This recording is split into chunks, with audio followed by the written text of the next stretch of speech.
Everybody, welcome again. I can't wait to talk to you. Tonight we're going to talk about the actual ancient Egyptian temples. And I have a big surprise for you because we're going to talk about the famous king Akhenaten and the famous queen Nefertiti. And I'm going to call all my female friends here, you are the Queen Nefertiti. Because I wanted to be the Queen Nefertiti, as Queen Nefertiti means the most beautiful lady in the world, and I see you all like that. For my friends, the male friends, all men, don't be upset, because Akhenaten, he was the famous, the glorious, the magic king of Egypt. So, if we start about how Akhenaten started his reign or his holding or he's controlling or he's ruling Egypt. Actually, it's another name for Akhenaten, which is Amenhotep the Fourth, which is he's the son of Amenhotep the Third. And why we talking about Akhenaten, or why his name is Akhenaten instead of Amenhotep the Fourth? Because it came from the god Aten. That's why I'm talking to you about him tonight or today.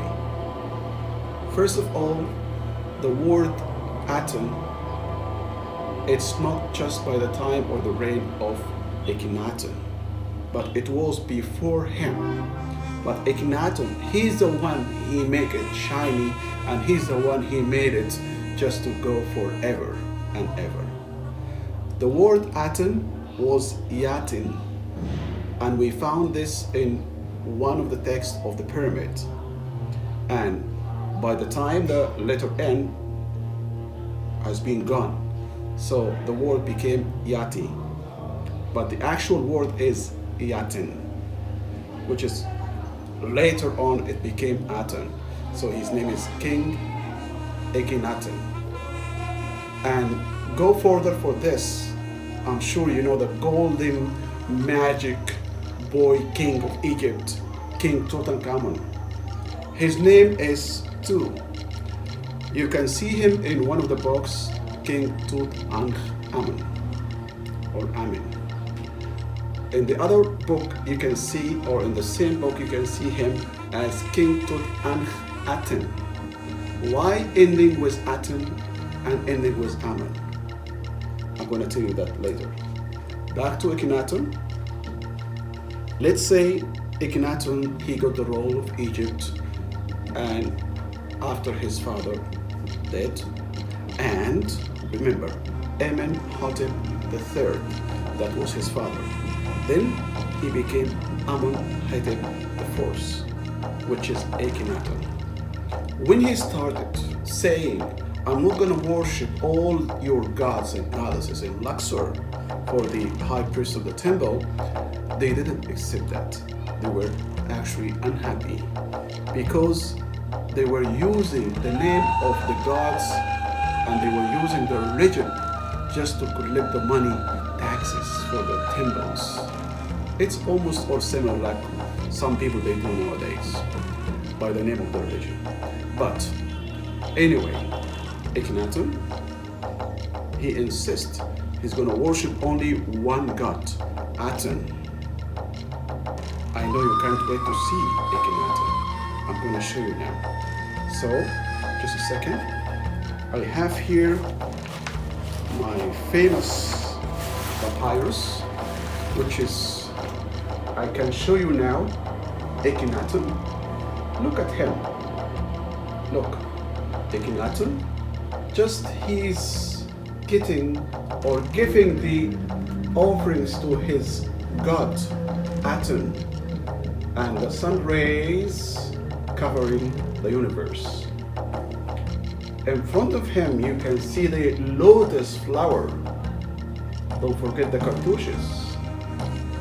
By the way, about the cartouches, some of you send me their names, and I'm going to send their names in hieroglyphic cartouches like this figure later today on the Instagram. So I'm going to send them their names in cartouches like this. So your letters, which in English name, it's going to be in hieroglyphic. So you're going to be connected to Akhenaten or to the ancient Egyptian gods and goddesses or ancient Egyptian kings and queens. So behind Akhenaten, you can see his famous queen, Queen Nefertiti. Behind her, you can see her eldest daughter, and this is the princess of Egypt. Later on, this princess became the wife of King Tutankhamun or King Akhenaten, and we know why now. Let's go back to Akhenaten. The first 2 years of Akhenaten's reign, it was okay for the ancient Egyptians, and he was okay, like in Luxor, inside the temple, and he was just practicing his normal daily activities for the gods. After the second year, which has been changing for him, and he insists to use his power as a king of Egypt to change the religion, and instead of Amun-Ra, the sun god, the king of the gods in ancient Egypt, to Aten. That's why the high priest of the temple and all the high priests of the temple in Luxor, in Thebes, the old name of Luxor, they didn't like the idea again, and they threw him out of Luxor. So they sent him to a place called Amarna. In this Amarna, which is in Mania nowadays, and it's also by the Nile, and you can go and visit. We have the marvelous, magic, amazing tombs, amazing places for the king and his wife. So, Akhenaten, he went to this place and he followed the real or realistic school, even in art. Look to his face. He didn't make himself like a very handsome king, and he didn't make the queen the same like other kings. They made like, oh wow, they are healthy, they are very handsome, they are gorgeous.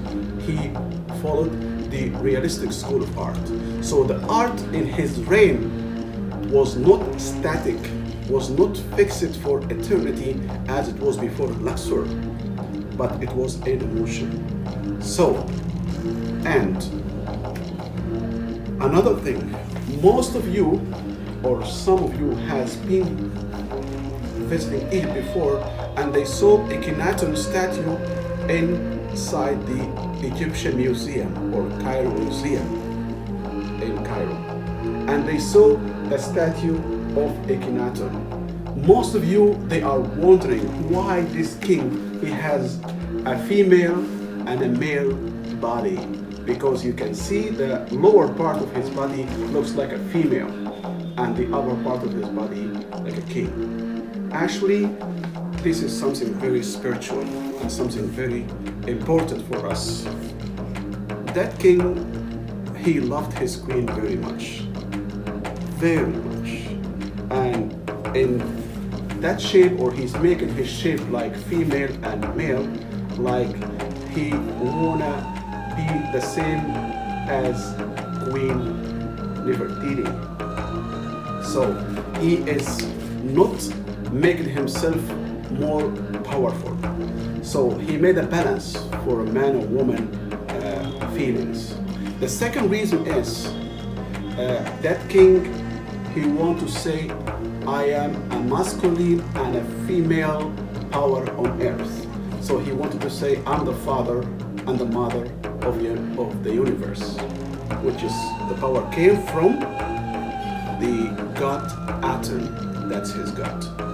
So spiritually, those people, especially Akhenaten, not the only one, but because now we're talking about him, they were following their feelings, their emotions. They loved their queens, they loved Egypt, and they wanted to do something very special for them. He didn't want except the fact to be like any of the others. So he just became himself. And he gave us the idea, if you trust yourself, you can do anything you want. If you believe in yourself, you can do anything you want. Nowadays, we are living in this universe and we don't trust our energy. No, you need to trust your energy. You need to be the powerful science. Talk to yourself, talk to the birds, talk to the animals, talk to the flying things. Whatever you see from the earth, it's all for us. At the end, I'm sending you all my love, and I can't wait to talk to you again. But remember, I love you. Whatever you want to ask me, please send your question.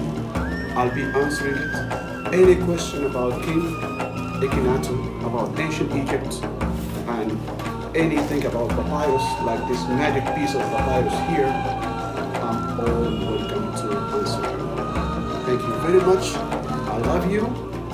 See you again. Don't forget to subscribe to the channel, Mr. King Tours. I love you all.